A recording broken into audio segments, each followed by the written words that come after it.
de Europa. Pero en síntesis, si ustedes revisan, en la mayoría de los textos hablan en forma similar, ¿no? Tanto paludismo o malaria. Es más que todo en el ámbito en el que se haya hecho la descripción. Entonces, ¿cuál es la definición? Paludismo o malaria es una enfermedad infecciosa, es la más importante del mundo. ¿Cuál es la característica principal de esta enfermedad? Es que va a presentar fiebre.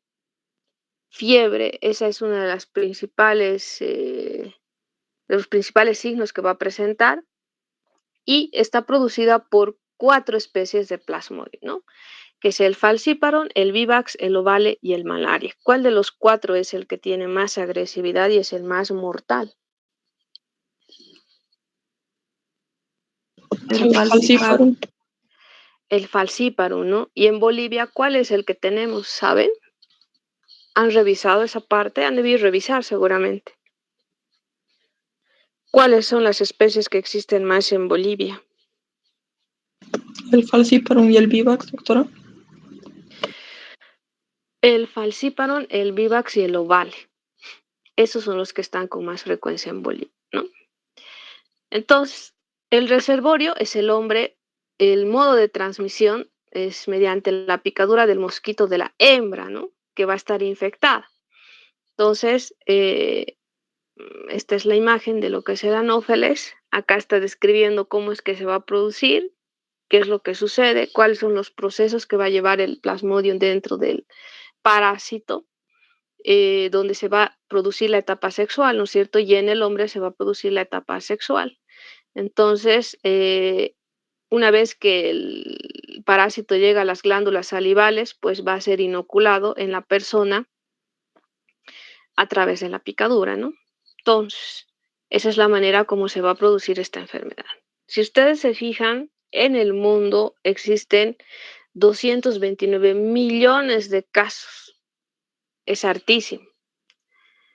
Eh, Esto es una cifra que se ha definido en el 2019, ¿no? No es reciente. Y de esta totalidad de casos son 409.000 muertes que produce el paludismo. ¿Cuál es la más agresiva? Pues la falciparum. En Bolivia se ha logrado erradicar en las áreas endémicas donde se produce, porque justamente se hace el seguimiento, se hacen los controles, se producen tanto prevenir, ¿no? Evitar la presencia del vector para que obviamente no se produzca la enfermedad. Entonces, eh, han reducido, es por eso que desde el 2012 no se tienen muchos reportes. Si ustedes se fijan, todas estas zonas que están de diferentes colores son los lugares donde se tiene todavía casos de malaria. Los que están en rojo son los lugares donde existen mucho más casos. Y obviamente en Sucre existe, ¿no? En toda la parte que es relacionada con o está cerca a lo que es Santa Cruz. Entonces, ¿en Sucre existe? Sí. En Tarija también. Oruro, muy poco. La Paz en la parte norte, pero sí en Pando, en Beni, en Santa Cruz existen bastantes lugares. Entonces, ¿con qué está relacionado? Con el medio ambiente del vector, es decir, que el vector a menos de 1500 metros sobre el nivel del mar encuentra un hábitat adecuado para poder desarrollarse, reproducirse. Entonces, por eso es que en Bolivia existe, sobre todo en esa franja tropical y subtropical, ¿no? Lo que es el oriente y la gran parte del Chaco en Bolivia. Entonces, tenemos el vector, ¿no? O bueno, la transmisión puede ser de 3 tipos. Tenemos uno que puede ser por el vector, este es el anófeles, no se olviden que es la hembra la que va a hacer la transmisión, no el macho. Transfusiones, ya mucho menos, por los controles que se tiene laboratoriales para evitar esto, y obviamente una vertical que sería de la madre al niño, ¿no? Las 5 especies de Plasmodium, la Falciparum, Vivax, Ovale, Malaria. Esta es una que mencionan, pero sobre todo tenemos estas 4. En Bolivia, Falciparum vivax ovale. Entonces, ¿cómo es el ciclo de la malaria? Cuando hablemos ahora de todo lo que son parásitos, ustedes recordarán, todos son ciclos. Entonces, nosotros tenemos que actuar en alguno de estos para cortar este ciclo y obviamente ya no se produzca el parásito, ¿no? Entonces, acá está el mosquito, esta es una hembra que ya está dentro de ella el parásito, lo que va a hacer es inocular. ¿Qué va a inocular? Esta forma del plasmodium, que es el esporozoito. Este va a ingresar al organismo y va a viajar a lo que es el hígado, que puede ir a acantonarse en otros lugares, por ejemplo, mediante lo que es la circulación linfática, puede llegar a los nódulos linfáticos, pero su principal lugar de llegada va a ser a nivel del hígado, donde va a ingresar al hígado ese esporozoito y ahí va a producirse otros procesos en los que se va a convertir en un merosoma y luego va a ser liberado a la circulación como merozoito. Como merozoito, imagínense, ha ingresado uno y ya son se están multiplicando y son muchos más los que se van a eliminar al torrente sanguíneo y estos pues van a ir a buscar lo que son los glóbulos rojos, ¿no? Y los glóbulos rojos, una vez que los encuentran, pues van a ingresar dentro del glóbulo rojo y ahí es donde se va a producir otro proceso y van a formar en primera instancia un anillo, luego el trofozoito, esquizonte y de repente, porque se están multiplicando en tal cantidad, pues van a hacer la ruptura del glóbulo rojo. Entonces producen hemólisis del glóbulo rojo. Por tanto, este paciente clínicamente, ¿qué va a tener? ¿Qué podría Anemia, tener? doctora. Anemia, pero ¿qué más puede tener aparte? ¿Qué cosa podemos ver en estos pacientes? Hepatitis. No, Mm, hepatitis es otra bilirrubina. cosa. Bilirrubina. ¿Qué se llama eso clínicamente? Ictericia. Ictericia, ¿no? Entonces ustedes automáticamente tienen que imaginarse, el glóbulo rojo se ha roto, entonces se va a dividir en hemoglobina, el hemo va a ir por un lado, la globina va a ir por el otro, y del hemo viene todo lo que es la bilirrubina, ¿no? Entonces, por esa situación, si nosotros entendemos esto, pues obviamente vamos a tratar de recordar qué es lo que vamos a encontrar en el paciente cuando lo veamos. Obviamente, entonces, y de ahí otra vez pasa la circulación, entonces ahí van a aparecer lo que son los gametocitos inmaduros, tanto masculino como femenino, y si de repente a esta persona le pica un anófeles que no tenía la infección, pues obviamente va a, al inocular, o perdón, dicho, al picar, va a sacar sangre y dentro de este anófeles, hembra, obviamente va a producirse otro ciclo, ¿no? O va a continuar, es decir, los gametos se van a formar, va a ir a su intestino, de su intestino va a ir a continuar el ciclo, se va a convertir en onocistos, va a llegar a lo que es la glándula y otra vez va a ir a picar o inocular a otra persona que por ahí no tiene la enfermedad. Entonces, esta es la manera como se produce. Entonces, nosotros actuamos en diferentes lugares. Podemos actuar con los antiparasitarios a nivel de la sangre o a nivel hepático, en su mayoría, pues a nivel de lo que es el torrente sanguíneo, ¿no? ¿Qué tenemos que recordar? Cada uno de estos tiene su periodo de incubación, tiene características de cómo se va a presentar y obviamente incluso cómo va a ser la invasión eritrocitaria, es decir, cuánto tiempo vamos a tener y de repente, ¿qué nos va a interesar saber? Es el área endémica, por eso es que es importante que nosotros sepamos en Bolivia, por ejemplo, cuál es el que tenemos, ¿no? Porque de repente no vamos a pensar que existe malaria, que es en otra localización donde se presenta, ¿no? Entonces vamos a pensar, será en el Vivax o Vale, si la situación no es muy complicada, pero si la situación es compleja, pues pensaremos en la especie que produce eso. Entonces acá está lo que es la incubación, esto es para que ustedes lo vayan a recordar. ¿Cuál es la clínica?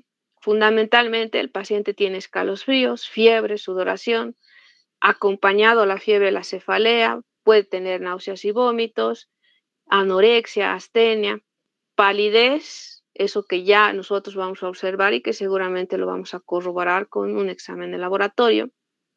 Y en algunos casos, obviamente, van a empezar a presentar esplenomegalia, ¿no? Entonces acá están, incluso llegan hasta 40 grados. Eso en un niño es bien complicado, ¿no? Porque va a traer otras complicaciones. Entonces hay que tener, y de repente hay que fijarnos los días, ¿no? Días de incubación, es decir, preguntaremos, importante para hacer el diagnóstico, es el antecedente. Cuando vamos a hablar de esto, de lo que es parásitos, no se olviden de los antecedentes. Es importante hacer énfasis en dónde vive la persona. Tiene alcantarillado, tiene agua potable, ha viajado, si es que ha ido a algún lugar en particular. Por ejemplo, cuando hubo el problema del ébola, eso fue muy complicado, porque recuerdo que eso fue el 2014, si mal no recuerdo. No sé si ustedes escucharon, dijeron que había llegado un paciente con ébola Sucre y obviamente le hicieron la asistencia, me parece, en primera instancia fue en el Hospital Santa Bárbara y yo estaba haciendo ahí mi formación. Fue muy complicado porque nadie le preguntó a ese paciente de dónde estaba viniendo y todos lo estaban tratando como un síndrome febril. Fue atendido en diferentes lugares en forma particular.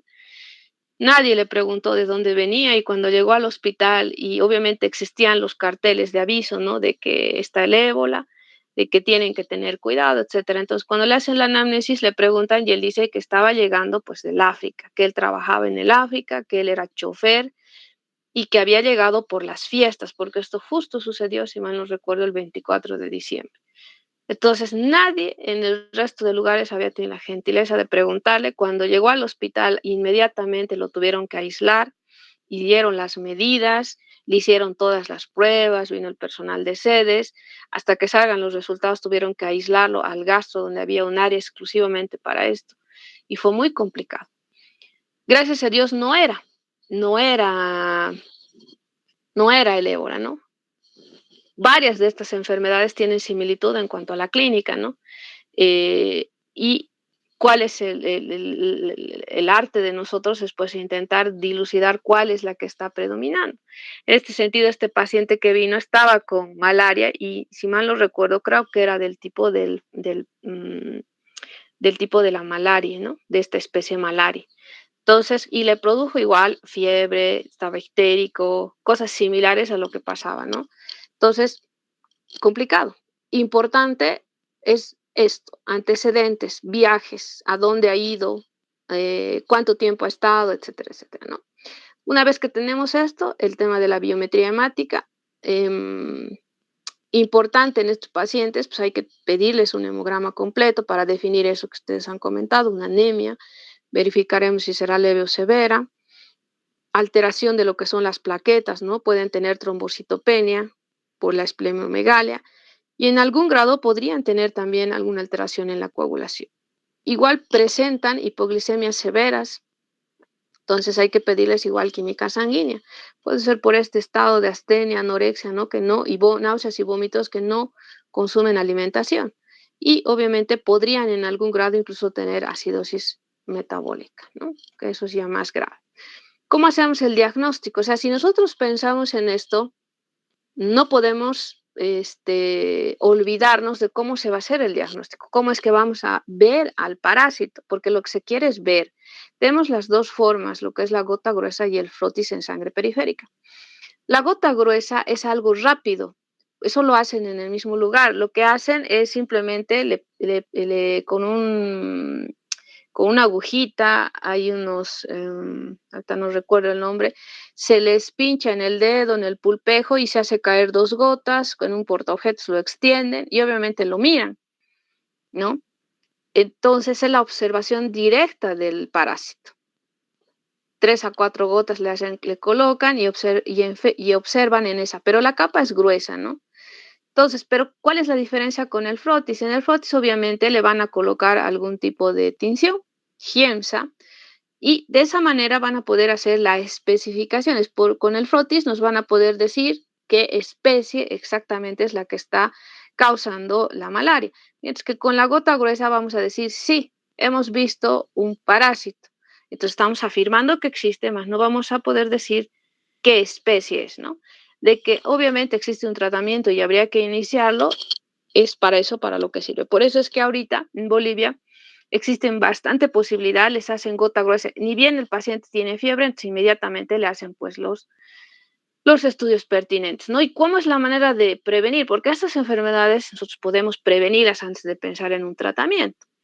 En los lugares donde existe bastante casos, obviamente relleno y drenaje de los charcos de agua, porque es ahí donde proliferan estos mosquitos, rociado del domicilio con insecticidas, piretroides generalmente, mejorar las condiciones de las viviendas, que la verdad que en lo que es en la parte del oriente hay muchas que son muy precarias. Aquí mismo en Sucre, si nosotros vamos a la parte periurbana nomás, hay viviendas muy precarias, ¿no? Utilizar mosquiteros es una buena medida para evitar la picadura.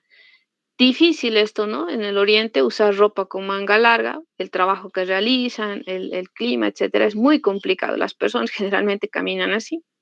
Entonces acá, por ejemplo, este personal de salud lo que está haciendo es una gota gruesa esta señal, ¿no? Está agarrando, la ha pinchado y en el portaobjetos se está haciendo gotear y obviamente eso va a llevar seguramente para revisar. Repelentes, hacer el tratamiento y de repente, si nosotros sabemos que podría haber la exposición, incluso podríamos hacer quimioprofilaxis. ¿Qué fármacos tenemos nosotros para hacer el tratamiento? Tenemos lo que es derivados de lo que es el alcaloide la quinina, derivados de los quinólicos, cloroquina, mefloquina, primaquina. Sobre todo estos, la cloroquina y la primaquina, esa es la base del tratamiento que se utiliza. Anfibólicos, pirimetamina, cloroguanina, derivados de la artemisa, la artemisina. Incluso hay antibióticos que podemos utilizar como antipalúdicos. Esto en caso de que existiera una resistencia ya a los antiparasitarios, ¿no? Antipalúdicos ya siendo específicamente para la enfermedad. Y obviamente algunos otros como la alofantrina que están mencionados. Entonces, ¿cómo es que van a actuar? ¿Dónde es que van a actuar? Pueden ser esquizonticidas tisulares, es decir, lo que habíamos visto, lo que está en la sangre, ¿no? ¿Cuáles van a actuar? La cloroguanina, progunil. Los esquizonticidas tisulares para evitar recaídas, primaquina, que es base del tratamiento que tenemos. Esquizonticidas hemáticos es para la curación clínica y la supresión, es decir, la eliminación del parásito. Entonces, ¿cuáles tenemos? La cloroquina, que va a tener una acción rápida, y la pirimetamina, que va a tener una acción lenta. Gametocidas también y esporonticidas, ¿no? Entonces, tenemos todas esas posibilidades de alterar o eliminar al parásito en esas sus formas y en esa localización en la que está. Si se dan cuenta, nosotros casi no hacemos en la parte hepática, pero más hacemos el tratamiento en lo que es a nivel del torrente sanguíneo, ¿no? ¿Cuál es el mecanismo de acción? ¿Cómo es que van a actuar estos antiparasitarios? Acá está la lista de los antipalúdicos y esto es cómo van a eliminar al parásito. Entonces, todos estos, incluido hasta el albendazol, la quinina, la mefloquina, quinacrina, lo que hacen es inhibir la síntesis del ADN y el ARN del parásito. La pirimetamina, trimetopin, si ustedes se acuerdan, trimetopin ya lo habíamos visto, lo que hacen inhibir la dihidrofolato reductasa, que es parte o es una enzima que está metida en lo que es la síntesis del ácido fólico, ¿no? Igual están metidos en el grupo de los que son inhibidores de la síntesis, ¿no? Lo que es el trimetopin. La quinina, mefloquina, cloroquina, lo que van a hacer es interferencia de estas dos enzimas importantes, imprescindibles para el desarrollo del parásito, la enzima 6-fosfofructosinasa y la citocromo 6 reductasa. Entonces, a ese nivel es que van a actuar estos antiparasitarios para eliminar al parásito, ¿no? Menciona el texto tipos de tratamiento: preventivo en áreas endémicas, lo que podemos utilizar la cloroquina; supresivo, lo que va a intentar es aliviar la sintomatología, pero no va a curar, porque vamos a eliminar lo que son tendríamos que utilizar los antiparasitarios, que son esquizonticidas hemáticos, es decir, los que habíamos revisado, hay un tratamiento radical, profiláctico y curativo. Y obviamente igual podemos utilizar esos que están catalogados como esquizonticidas hemáticos y tisulares. Tisulares igual vamos a verlo, profiláctico de resistencia a antipalúdicos y curativo dependiendo del tipo del plasmón. Entonces, vamos a revisar sobre todo estos tres, que son los que están en nuestro medio. Tenemos la cloroquina, que viene como fosfato de cloroquina, como sulfato de cloroquina en tabletas. Si es fosfato de 250 a 500 y como sulfato de 200 miligramos, ¿qué es lo que van a hacer estos? Van a interferir en la degradación de la hemoglobina. ¿Qué es más o menos lo que ocurre? Es de que el parásito no va a poder eliminar el hierro de esa degradación de la hemoglobina, porque la hemoglobina se va a dividir en hem y globina, entonces, y prácticamente va a morir por intoxicación de este grupo hem porque contiene el hierro. Esa es la manera como va a actuar la cloroquina, ¿no? Actúa en las cuatro especies de Plasmodium, es la Falciparum, Ovale, Malaria, Vivax, ¿no? En sus formas asexuales eritrocitarias, es decir, a nivel del torrente sanguíneo es donde va a actuar la cloroquina. ¿Cómo es su farmacocinética? Todos son de administración bioral, buena distribución, existe una alta concentración a nivel de los glóbulos rojos, por eso es que va a actuar a nivel de lo que es la forma asexual eritrocitaria, pero también actúa sobre otros elementos de la sangre, lo que son las plaquetas y sobre este grupo, no los granulocitos. Entonces hay que tener igual cuidado. Metabolismo hepático, eliminación renal. Las indicaciones lo que hace es controlar rápidamente los procesos o los accesos palúdicos agudos. Entonces, si de repente nosotros ya hemos definido que con la gota gruesa existe, entonces habría que iniciar el tratamiento. No existen precauciones en el embarazo, es uno de los que está indicado. Luego tenemos la quinina, el mecanismo es similar a la cloroquina, pero además de eso va a actuar sobre lo que es la fibra muscular del parásito, eh, produciendo una alteración a ese nivel, ¿no? Espectro de acción, actúa igual sobre las formas asexuales eritrocitarias, no de las cuatro especies, pero sí de la mayoría de los plasmodios. Igual la farmacocinética, la absorción por el tracto gastrointestinal es completa, tiene muy buena distribución, puede llegar incluso al líquido cefalorraquídeo, metabolismo hepático, eliminación renal. La característica de este antipalúdico es que podemos utilizar en las cepas que son resistentes a la cloroquina, sobre todo de lo que es el Plasmodium falciparum, ¿no? ¿Qué es lo malo de este elemento? Es que es muy tóxico. De ahí es que no se está utilizando ya mucho porque puede producir o no se debería utilizar en pacientes que tengan alteración cardíaca, bradiarritmias, depresiones del sistema nervioso y obviamente, si es que habría una mujer embarazada, pues puede causar teratogénesis, ¿no? Entonces, mucho cuidado, por eso es que esta ya prácticamente no se utiliza mucho. Luego tenemos lo que es la primaquina, que lo que va a hacer es interferir con la función del ADN del plasmodium sobre qué tipos de plasmodium va a actuar, sobre el vivax, ovale y falciparum, ¿no? En algunas de sus formas. Absorción, igual, vía oral, vía disponibilidad muy buena. Este se puede utilizar o se utiliza para el tratamiento curativo radical de estas especies, ovale y vivax, sobre todo si es que en algún momento hubiera alguna recaída.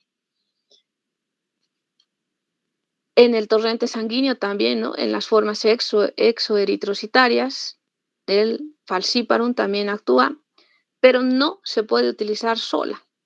Siempre se debe utilizar conjuntamente lo que es la cloroquina. De ahí que el esquema es cloroquina, primaquina, ¿no? Cuidados que debemos tener, sobre todo si la persona intercurre con enfermedades sistémicas agudas, como la artritis reumatoidea, lupus eritematoso, donde de por sí ya existe alteración, puede haber granulocitopenia, porque tienen esa característica. O de repente si están utilizando con algunos fármacos que producen hemólisis o depresores de lo que es la función de la médula ósea, entonces hay que tener mucho cuidado porque podría aumentar esa situación y obviamente producir serias complicaciones en el paciente. Entonces hay que tener mucho cuidado con esto. Entonces, ¿cuáles son las acciones farmacológicas? Aquí volvemos a revisarlas. Destruyen de forma muy selectiva el plasmodio según la fase de desarrollo. Tenemos los esquizonticidas sanguíneos, tisulares, gametocidas, ¿no? Los sanguíneos obviamente van a impedir la progresión de la enfermedad y los síntomas. Y los tisulares son muy difíciles, ¿no? Difícil acceder a la parte del tejido, por eso es que no se utiliza.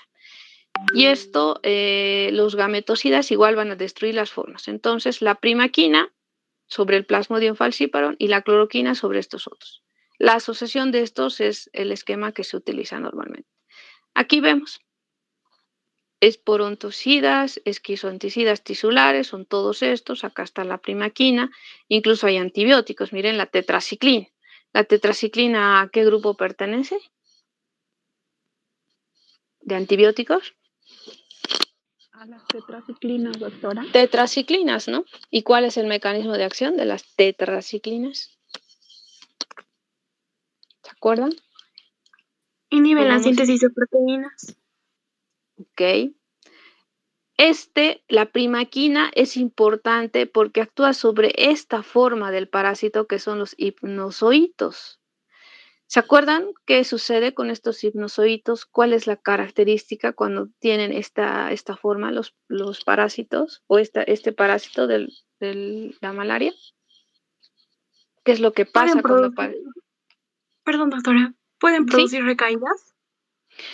Estos son los que se acantonan en algún lugar, ¿no? Exactamente. Y de repente otra vez pueden producir la enfermedad. Entonces, miren, la primaquina actúa sobre ellos. Entonces, esa asociación es muy buena, ¿no? Casi en diferentes formas de este parásito va a actuar. Gametocida, primaquina, esquizonticidas hemáticos, obviamente todos estos, ¿no? Y ahí está la cloroquina como uno de estos. Los efectos adversos, nosotros, bueno, de la cloroquina, dispepsia, prurito, vértigo, obviamente si hay alergia no se debe administrar. Y la primaquina lo mismo, ¿no? Alteraciones gastrointestinales, hemólisis, agranulocitosis, no administrar si hay déficit de glucosa 6-fosfato deshidrogenasa y en el embarazo no está indicado la primaquina. ¿Cuáles son las aplicaciones terapéuticas? Obviamente, nosotros podemos utilizar como profilaxis, sí, pero lo importante, como les vuelvo a reiterar, es que nosotros intentemos cortar ese ciclo de esta enfermedad, eliminando, ¿no?, al vector, que es la forma más fácil de que no se produzca la enfermedad. Ahí cortamos el ciclo, eliminamos al vector. ¿Cómo lo hacemos? Fumigación, repelentes, mosquiteros, insecticidas, ¿no? Complicado en los lugares del oriente, lejanos, por ejemplo. Es difícil, ¿no? Intentar hacer esto. Entonces, por eso es que los controles hay que hacerlos e incluso hay que hacerles quimioprofilaxis. ¿Qué es lo que suelen hacer en algunos lugares? A veces les dan el tratamiento antes de viajar, antes de ir a esas zonas, ¿no? Sobre todo las personas que van a quedarse y permanecer en esos lugares. Entonces, existe esa posibilidad, ¿no? ¿Qué se utiliza? Lo que es la cloroquina. Cuando nosotros hablamos de tratamiento, obviamente tenemos que tomar en cuenta muchas cosas. ¿Cuál es la especie? ¿Cuál es la edad del paciente? Si existe o no existe resistencia. ¿Dónde es que se ha contraído para saber obviamente la especie? Y fijarnos si hay una quimioprofilaxis previa, ¿no? ¿Cuáles son los fármacos indicados en la profilaxis? Si la área endémica de Plasmodium falciparum sensible a cloroquina. Esto generalmente los lugares ya saben, ¿no? En los lugares donde se tiene prevalencia ya saben cómo es que se presenta, cuál es la forma, etcétera. Entonces ellos ya saben el manejo y estas son las opciones que se tendrían para ese tratamiento. Otra vez les muestro el mapa. Todo lo que está en rojito son los lugares donde existe la malaria todavía en Bolivia y hay que tener cuidado, ¿no? No se lee muy bien, pero son el número de especies que existen. De acuerdo al color están las especies que se presentan. ¿Cuáles son las dosis? Esto, la cloroquina, 10 miligramos kilogramo. La primaquina, 15 miligramos, esa es la presentación. La cloroquina viene generalmente de 250, la primaquina de 15 miligramos. Si es que de repente hubiera resistencia, obviamente hay otras alternativas. Y si ustedes se fijan, hay antibióticos que podemos utilizar cuando existe igual la resistencia. Está la tetraciclina, pirimetamina, sulfadoxina y la doxiciclina incluso, ¿no? ¿Se acuerdan la doxiciclina? ¿A qué grupo pertenece?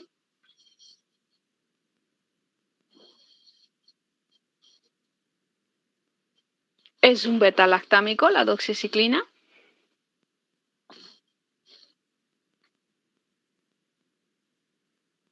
¿O es una tetraciclina? Es una tetraciclina. Tetraciclina, ¿no? Entonces, igual de la línea de las tetraciclinas. Entonces, aquí les menciono lo que son estos. Aquí no lo he mencionado, pero sí la doxiciclina también se utiliza. Las sulfonamidas es un buen esquizonticida eritrocitario. La acción es lenta, sobre todo sobre el Plasmodium falciparum, ¿no? La tetraciclina, en ataques agudos podemos utilizar de esta misma especie, el falciparum, que es resistente a los otros tratamientos. La clindamicina igualmente es eficaz, pero en las presentaciones no complicadas del falciparum, ¿no? Combinada con la quinina. Y la quinina ya hemos visto que tiene bastantes problemas en cuanto a efectos colaterales. Entonces, con esto habríamos terminado esta parte de lo que son de los antipalúdicos. Vamos a continuar, faltan todavía 2 temas que son los antiparasitarios para entrar a antimicóticos, antivirales. Nos estaríamos viendo en la parte teórica la siguiente semana, jóvenes. Que tengan buen día. Hasta luego, doctora, gracias. Gracias, doctora, hasta luego. Hasta luego. En prácticas nos vemos a las 9.